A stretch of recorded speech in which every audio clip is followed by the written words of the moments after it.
Welcome back to Day 6 of our Values Driven Growth e-course. This is Kurt Fowler, president of Fowler & Company, and I'm excited you are back with us. Now we are on Day 6 of the 7-day e-course, so we have gotten a lot accomplished so far, only today and tomorrow left to get you with that fully developed one-page strategic plan that you can go off and use to take your organization where you've dreamed of taking it. So let's review what we've learned so far. So far we've learned that values-driven companies with disciplined execution outperform the market by up to 15 times. We've seen how core values are the guide rails that keep your company on the right path, and how to determine the core values and core purpose for your organization. We've discussed, and hopefully you've found, the competitive advantage for your organization. And yesterday, we created that big, hairy, audacious vision for your organization, that inspirational goal for you and your entire organization. So we've filled in the entire left half of our one-page strategic plan. Now it's time to fill in the gaps, in the steps, the processes to get you between where you are today and that big, hairy, audacious vision for the future. And all that's going to occur in this middle portion of the one-page strategic plan. So pull out your one-page strategic plan, and you should have the left-hand side fully filled out already. And we're going to work through the middle part. This is where you cascade your goals from the top levels of your organization down to the lowest levels of your organization. As we've said before, your organization should not have more than 3 top goals for any year, and everyone in your organization must know their part in achieving those goals. The Cascading Goals framework is how you make that happen. Let's look at an example. Let's say you wanted to increase your revenues by 10% in your organization. A common goal, and one that far too often executives and leaders of organizations will just flatly say, hey, this is what we're doing, go get it done, instead of really pushing that with real steps all the way down through the organization. But using our system, let's say we came up with the same goal. Our financial goal is to increase revenues by 10%. Okay, well, how do you do that? Well, there's a lot of different ways to increase revenues, from increasing prices to increasing the number of clients, to a lot of different things you can do. So let's determine how we're going to do that, or there's probably going to be a multitude of ways we're going to do that. So under the customer section of your one-page strategic plan, we're going to increase the percent of referring clients by 10%, because of course we're tracking where all of our new business comes from, and we also know how many of our existing clients are referring us. So we're going to want to increase that number by 10% because we know that will lead to increased sales. To do that, we're going to need to increase customer satisfaction by 5%. And of course, these numbers will vary for your organization. And we've got to be tracking customer satisfaction throughout the year to get that done. Now, so we've got the financial goal and the customer goal. Take it down the next level. Operationally, what do we have to do to make our customers more satisfied and therefore have more of them referring us to their friends and family? Well, we've had some product defects. We've had some returns. All right, we need to reduce that. From what level to what level? Let's say you're a retail operation. Well, we need to improve the store experience. All right, how are we measuring that store experience? What are our numbers now? What do we need them to be in month 3, month 6, month 9, month 12? So you've got operational, customer, and financial, and this all builds up from the bottom. Now, people. People are how the work gets done. They're the most important part of your organization. So the people are the ones who are going to make the operational changes that are going to make your customers happy, that are going to increase your revenue. So how are we going to train, hire, fire those who don't fit, empower, and motivate our people to make that happen? So you see how it works. You start at the top, work all the way down to the bottom, and then the actual change in the organization moves from the bottom up to reach the goals that you want to reach. Now, before you go start setting the goals for your organization, let's make sure that those goals are SMART goals. SMART's an acronym for specific, measurable, achievable, responsible, and time specific. So, back to our previous example, we wanted to increase revenues by 10%. Okay, that is specific, and as long as we have decent accounting, that is measurable.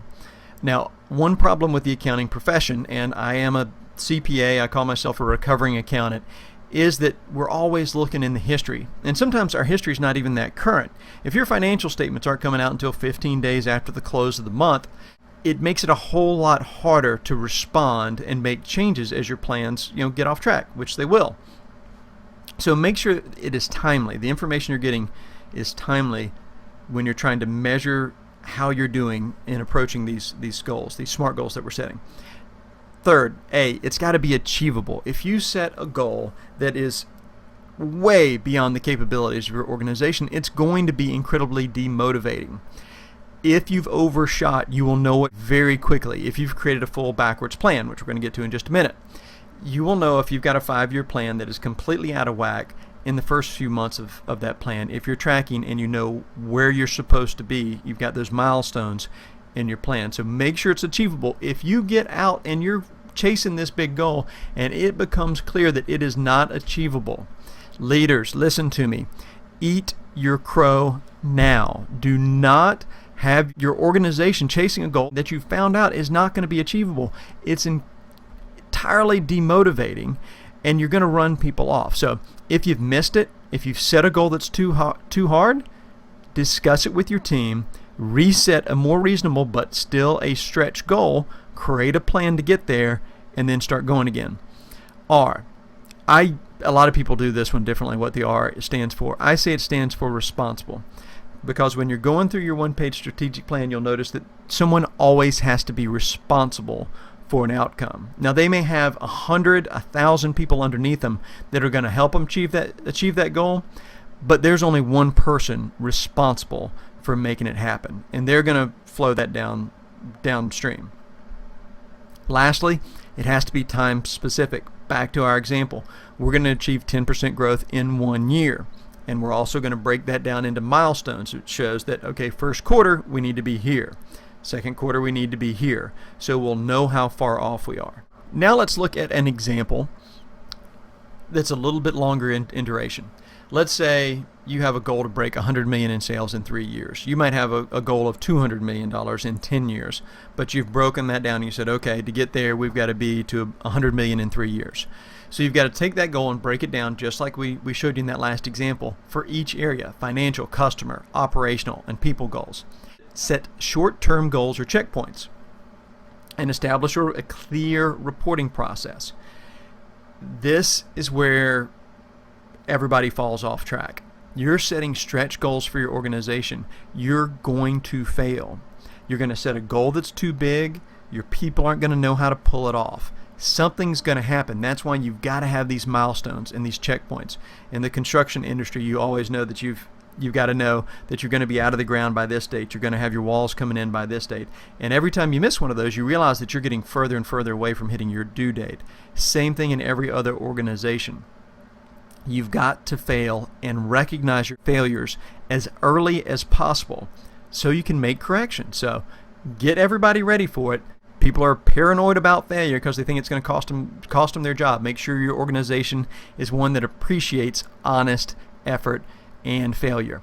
So once you've realized you're off track, assess that failure, make a better plan, execute, repeat that process. Now, take the goals of your organization, make sure that they are SMART goals, have no more than 3 of them, and know which goal is your number 1. Because when things get crazy, you're going to have to cut some more goals off your list. Everybody needs to know, what am I going to put number 1 on my day? So you always have to have that number 1 most important goal for everyone. Using the one-page strategic plan model, plan out the steps to reach those goals. Most likely, you're going to start with the financial goal. You're going to bring it down to customer, then to operational, then to people. Don't be concerned that all the details of the plan will not fit into this one-page model. The model is there to keep everyone aligned at the highest levels of the organization. Everyone who is responsible for one of the goals on the one-page strategic plan will have their own system underneath of this that they're using to keep everybody under them organized and moving and on plan. Now we've gotten all the way through this one-page strategic planning model with the exception of that right-hand column. That's where we get to go tomorrow. It's actually a lot of fun. It's where we look at the number 1 critical number that we're going to be tracking throughout the year. We're going to devise a fun theme and a scoreboard so that everybody in the organization, when they walk through the doors every day, when they turn on the computer, they know what your organization is shooting for. They know what the number 1 goal is, and they know exactly what they need to do on that particular day to reach that goal. And they know what's in it for them because there's going to be celebration. There's going to be reward. It's a lot of fun, so get to work on filling in the center section of your one-page strategic plan. Don't forget 3 goals, 3 big goals tops. Know which one's your number one. If you have any questions along the way, jump into my blogs at www.valuesdrivenresults.com and ask me a question. And you can also reach me at questions@valuesdrivenresults.com. So get to work. You've got a lot to do. Happy planning, and we will see you tomorrow.